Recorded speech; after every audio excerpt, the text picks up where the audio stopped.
Hi, let's take a better position here. We are going to talk about Jing today, and we're going to talk about Jing in relationship to fascia. So this is my first starting point. We are going to discuss these things because they are important in the practice of both qigong, daoism, and tai chi chuan. And if you are not aware of this interaction, where have you been in the last few years? A lot of things are being discussed and being discovered over time, and I'm going to undo one of the myths that is currently growing within the qigong cycle. The first myth, of course, is the energy myth, because in Chinese medicine historically there is no reference to anything that even looks like energy. I know in some cases you can experience things as such, but they are just not there. So there are other concepts and other terms, and there's another way, another time that we can discuss this. Within the bachelor program, we talk about these kind of things extensively, and we focus within the program mostly on Chinese medicine from before the pre-modern times. And so just the pre-modern times actually we talk about. And this is before the influence of Western medicine on the development of Chinese medicine, and it is somewhere from in the Qing dynasty. I'm focusing in the program mostly on a couple of things. I focus on the teaching of Zhang Sanfeng because I am part of Xuanwu Pai, and I'm also part of Shentian Pai. This is a daoist movement which worships Xuanwu, which later became known as Zhengwu. There are particular kind of ideas about how Tai Chi Chuan should function, how medicine should function, how all kind of things should function, and we are going to discuss these kind of things over time more extensively, but today we're going to focus on a very few basic concepts which are important. Another aspect of Chinese medicine we find, of course, in the Huanglin Jing and in the Shandong Jing, which I have recently translated. And I am currently, for our healthcare project, also interpreting some aspects of the Huanglin Jing so that you have a good foundation of understanding how the Chinese medicine works, and that also how you should apply your qigong. So for this you have to, of course, join, and as a result of that, when you join, certainly when you join for a longer time, you're going to be part of the Daoland research project, and this is my new PhD project, and I'm looking for funds, and if I can find 1,000 members, then at that moment that program is being funded by ourselves, and we are all going to be stakeholders in that, because if we manage to get that project going in the right way, then at that moment we are busy creating an alternative for regular medicine, and with enough members we can go to governments, we can go to insurance companies and say, look, this is a good alternative. Our premium from our insurance should go down because I can manage a lot of my own healthcare. And this is what we're going to test. So we're going to see if this program is going to save people money. And at the moment when it does save money, then at that moment we are going to benefit from that and let other people benefit from that too. And of course, some of you might also want to become a health coach in that program. So in that case, you have to go come study at the bachelor program. For local instruction, to do a health builder course is also fine. Ancient Chinese medicine, we see that there is this continuum in ideas between what we can call a Huanglin Jing theory. We talk about Kung Fu, Tai Chi Chuan. We talk about Kung Fu, of course, actually meaning martial arts in general, not Kung Fu as a skill development, because it also is, of course, in that, but also in the yangsheng health theory and in Neidan practice and in Dan Dao practice. In the Daoland healthcare program, we see that both in the education and in the practical application, the Chinese medicine theory from pre-modern times is at the core of our program. We primarily focus on the Huanglin Jing, several other, of course, important teachers like Hua Tou in the end of the Han Dynasty, and also Tao Hongjing, who compiled as a first the ideas about herbal medicine and how food should be eaten, who should eat what food, and so on. But also we focus on Zhang Sanfeng, who was part of Shentian Daoism, and who, as a worshipper of Xuanwu, a follower of Lu Dongbing, and other people over time became what is now known as the last great alchemist, knowing a lot about medicine, knowing a lot about culture, history, and so on and so forth. And on the basis of his ideas about healthcare, we are actually doing this program. It is the only program like this in the world, and it includes all kind of stuff. And this stuff is now summarized in our Daoland healthcare program, in our Daoland healthcare research project, for which I'm looking for 1,000 members, paying members, of course, because you become a stakeholder in helping the world forward with Chinese medicine in a coherent way within your own family context, within your own personal community context, so that in time of disasters and so on, but also in times of poverty and wealth, you can take care of your own health to a large degree. I am a fan of community healthcare, so don't worry about it. This healthcare also, like that, is meant to acquire and to share, so that within your community, within your family, within your local village, whatever, a refugee camp, you can use these things to help each other forward, developing health. So it is all very communal. In Chinese medicine, we have a continuity of theories and ideas which are revolving around the concept of Jing, Qi, and Shen. I've talked about it before, but I will repeat a little bit just for convenience. In essence, Jing, Qi, and Shen, where I will not go too deep into the Jing and the Qi and the Shen part today, but I will go mostly into the Jing part today.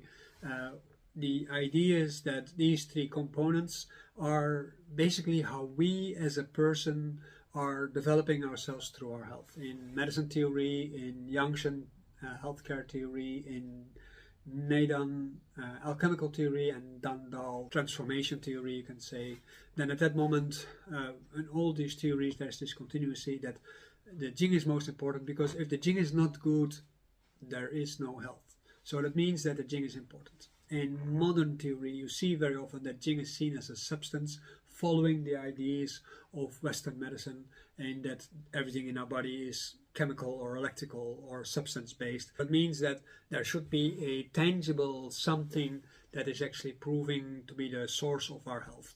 And when you have talk about tangible things, you can sell things that should compensate for the lack of it. And that is, of course, the point for many people. Marketing is basically the end of medicine. So as long as things are meant commercially, nobody really thinks about what is really good, but people all think about what can we sell. Yeah, so don't trust anybody who tries to sell you stuff. Of course, there are things that are going to help, because food is very important. Yeah, so there are going to be some contributions, but there is also a limit in what it can do. And so this is where we talk about today. In about the 14th and 15th century, Leonardo da Vinci was part of a group of people who would dig up corpses and they would dissect them. And they are the foundation of our modern medicine, in the sense that they created an understanding of anatomy, and they created the roots of deductive science, reductive science. And as a result of that, we can see that our idea about the body is based on things, and all these things are being separated, and some things were seen as valuable and some things are not seen as valuable. In the beginning, they just take out all these things, and then eventually they go reason about what these things actually are, and as a result of what these things are, they try to understand the mechanisms through which the body works. And interventions, medical interventions, were then of course based on these particular kind of details and the way how they interact. It's all very, very mechanical, and it basically sees the body as a machine. You can remember Descartes, who also said that the body is a machine, and it's because of the presence of the soul inside that it is alive and that it is human.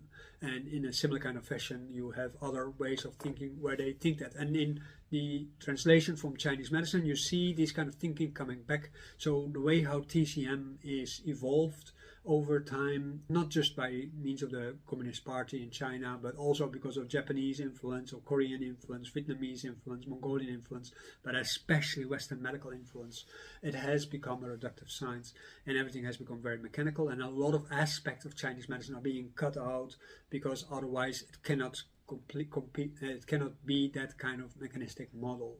And of course, in translation, you see then also all kind of concepts come back, like soul and so on, which are not present in Chinese language. And then as a result of that, misconceptions arise, and people have to use artificial theories to make things fit and to make it work. And as a result of that, people invest a lot of emotions in that, and that is actually the opposite of what Chinese medicine tried to achieve.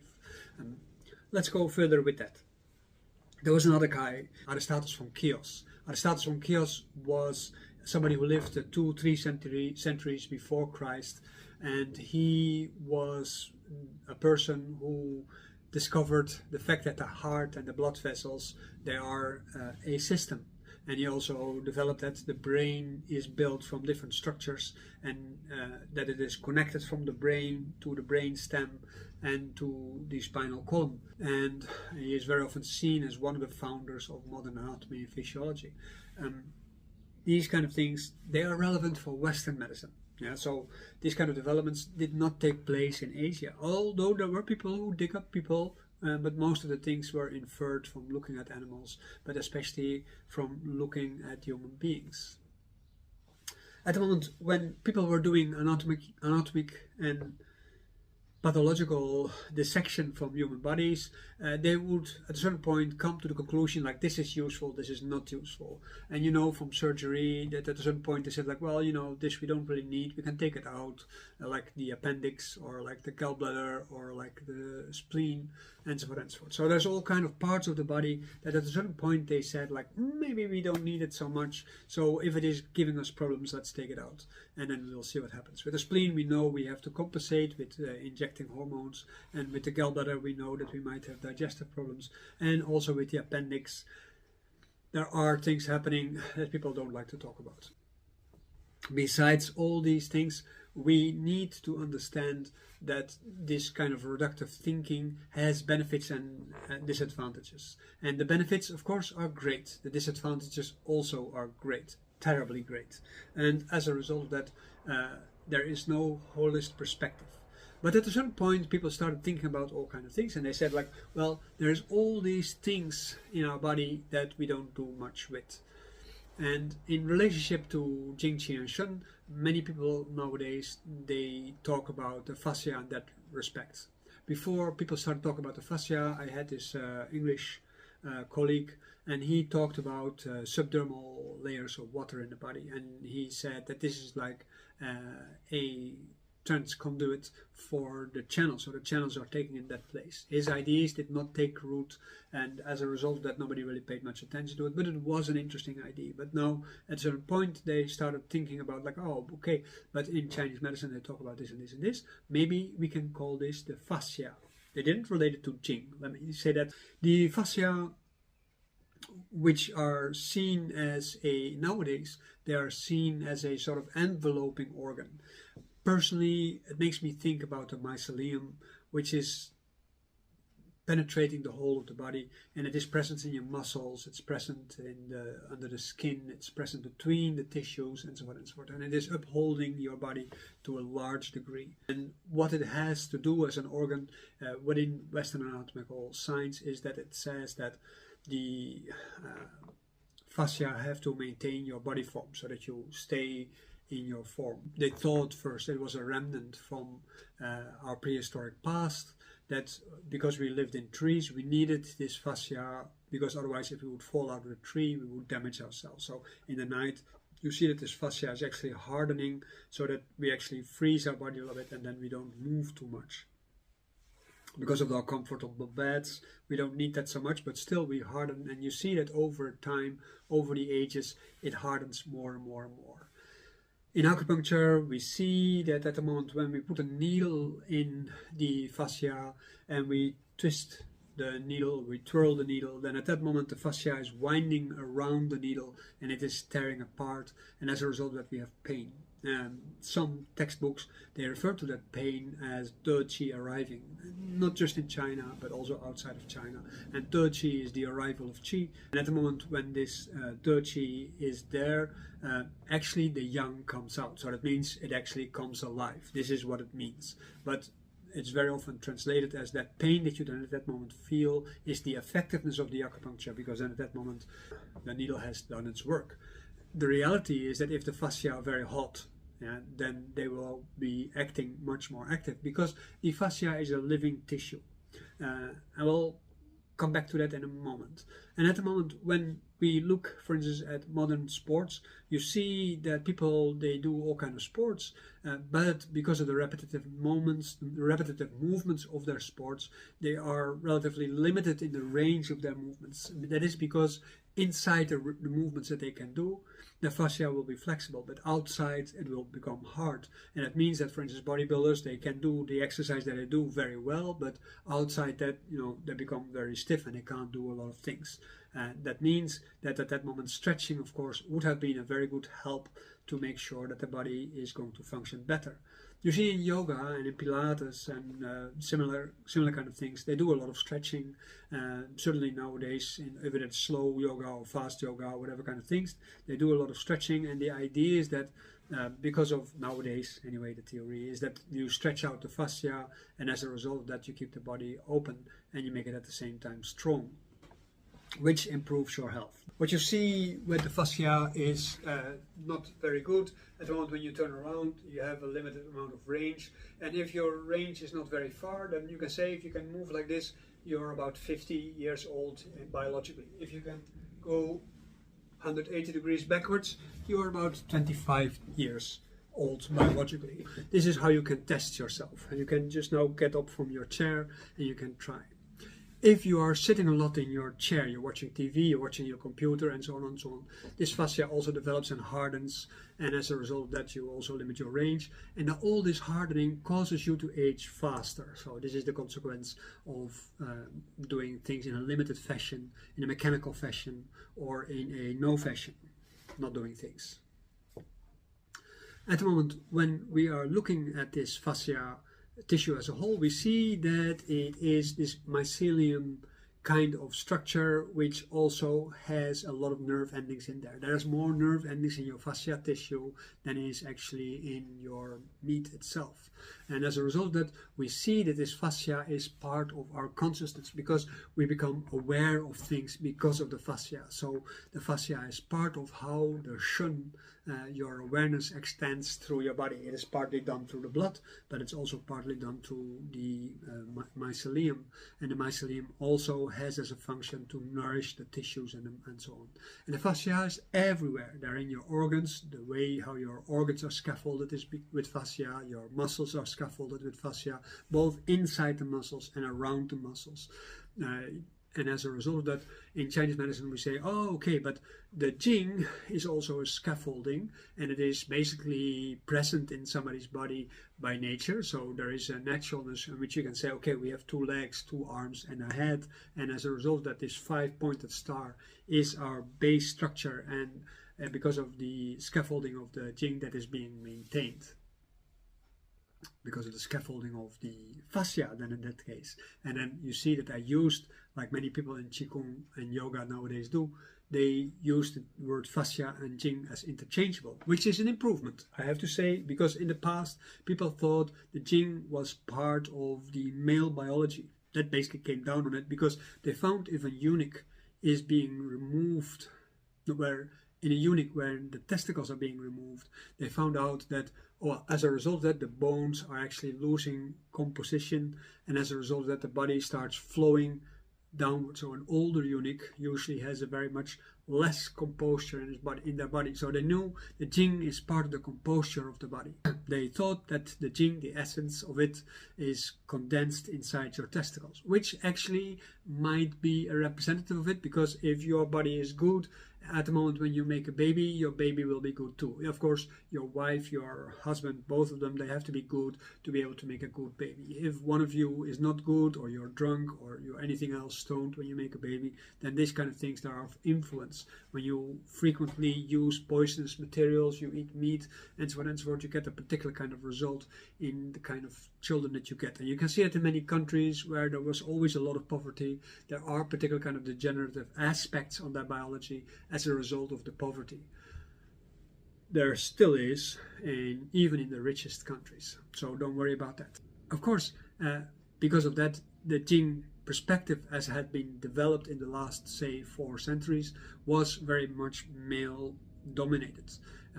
In women, there was supposed to be another substance which people usually don't talk about. Chinese medicine, Meidan, Dan Dao, and so on, yangsheng, they all say if you are able to maintain your Jing, you will stay young forever. Yes, so this is what we are aiming for. And in exercise, we try to aim to develop this Jing. And we do that in a particular kind of way by opening up the body, maximize. So we maximize this activity. And that is something that the fascia does follow. So in that sense, the fascia is an improvement compared to the idea that there's an essence which is actually causing this Jing to be there. So the testicles are not the holders of it. So when you do semen retention or anything like that, it doesn't make any difference for your Jing. It just is very helpful to just not lose your semen when you don't want to, because you can increase the quality of your semen over time, but you have to lose it to make babies. Also, you have to lose it to avoid that you're going to have prostate problems when you go older. So many reasons to be careful with these kind of things. At the moment, when we go look a little bit more deep into this kind of theories, you see that the Jing actually involves quite a lot of things. We already talked about Shen, we talked about the fascia, we also talked a little bit about the blood. So the blood is also very important because it helps to nourish things, but it also fills the body up. And if the blood is sufficient, the body is being opened, and then the fascia can do their work to open up things further. And we have, of course, the muscles, we have the channels, and so forth. When we talk about the flesh, we talk basically about the substance that creates what is called the muscle channels. And the muscle channels, they are the intertwinement of tendons. We talk about the fascia, we talk about the muscles themselves, we talk about the blood and the water, and so on and so forth.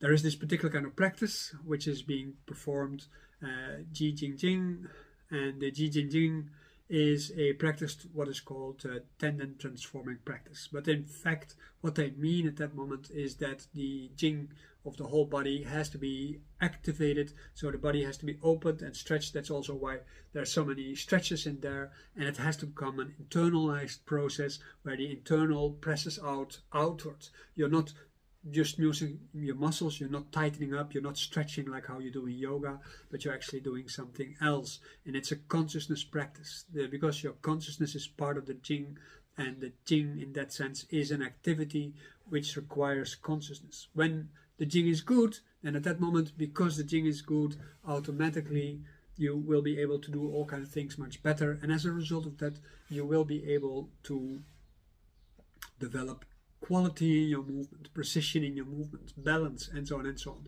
And this is part of what we call qi, right? Qi is the fact that you can do something really perfect. At the moment when you're doing something, this is yang. When you are able to transform something from one place to another, like for instance you take a pen and you put it somewhere else, the capacity to do so is a jin, that is a capacity to move something. In Tai Chi Chuan, jin is being used to push somebody or to pull somebody, and also in massage and in acupuncture, jin is being used all the time, and you have to develop the capacity to move jin through your body as part of acupuncture, massage, and so on and so on. Even in tantric practices, you see that the development of jin is very important, but the foundation of that is always jing. And insofar as you talk about dual cultivation, you talk about two people together practicing, and at that moment together they have to merge in such a way that their jing is being unified, and as a result that they build on each other and they together to intertwine, like how two tree trunks can intertwine with each other to be able to support each other to get into a particular kind of mental or emotional or spiritual state, depending on what is the purpose of the tantric training.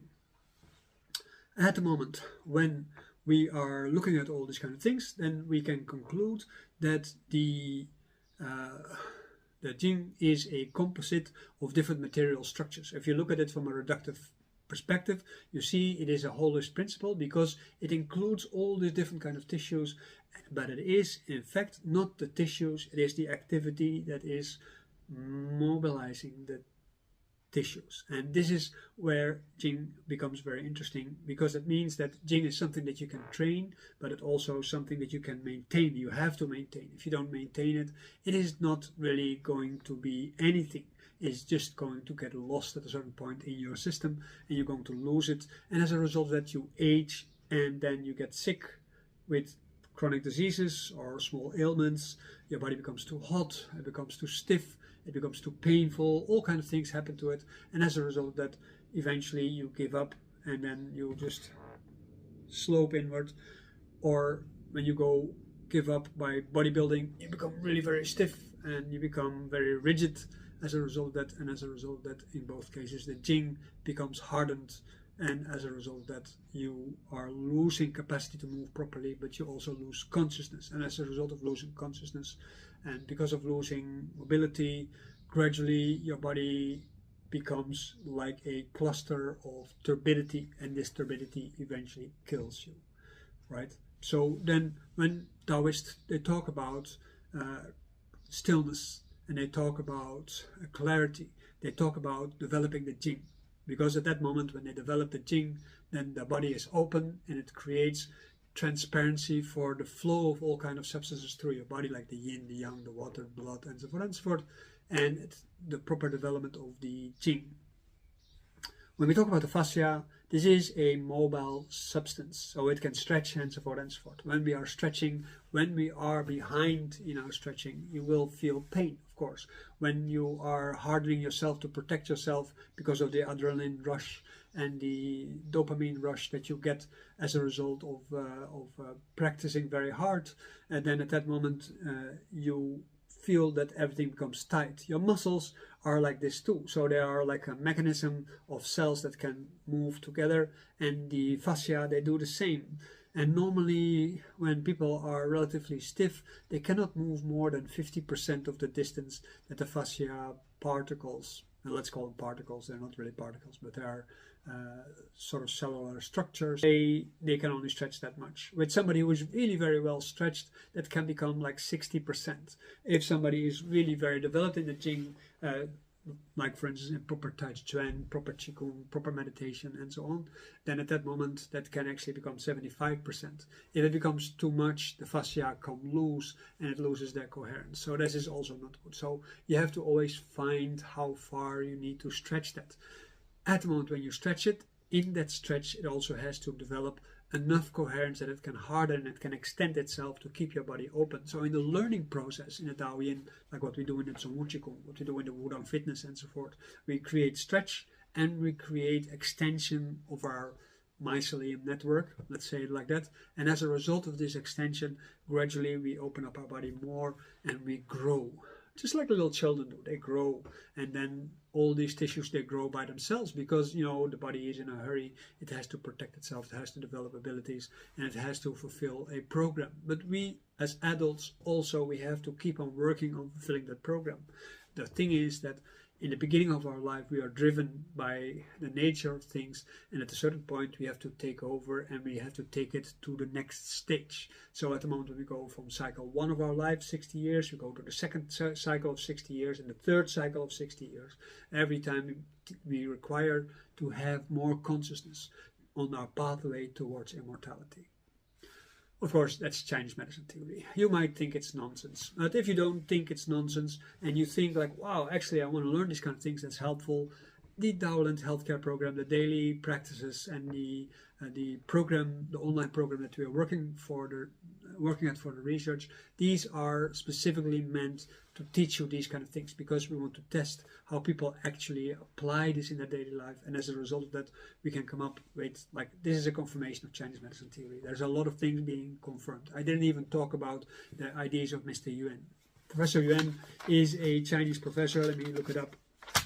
I made notes about it, and he tries to associate the Jing in 2 different systems, namely a supportive and storing system, and the second part is as a functional system. And he says, if we call the one A and the other one B, he says that A is an indifferentiated, non-specific connective tissue which combines with the fat tissue of your body, the adipose tissues. And B is a series of functional cells supported by a fascial form. He associates this with that, and he says the two he names within the theory of yin and yang. Very interesting theory.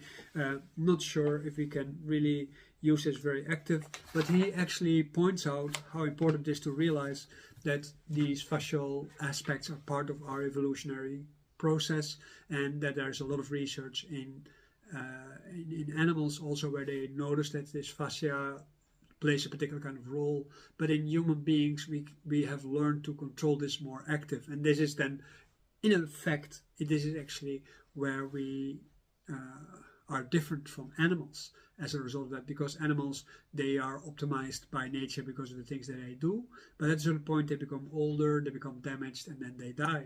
And this is why their lives are sometimes relatively short. But for us, we can manage our fascia much more conscious, and we are more self-aware, so to say, of the details, and we can put things into theory and practice, and as a result that we can improve on ourselves, which, say, monkeys cannot do. And we don't know if people before us, like the Homo erectus or Neanderthal or the Denisovians, if they all could do this too. We just don't know. We know that they were spiritually aware, they were medically aware, and there's a lot of different kind of things that they did, but we do not know the theoretical framework. We don't know anything about it. And this Jing conceptualization is specific Chinese. If you know about the culture where they have something similar, where they do something like that, that will be really great. Let me know. Okay, I think we're still recording. Yes, we're still recording. Interesting stuff. Thank you.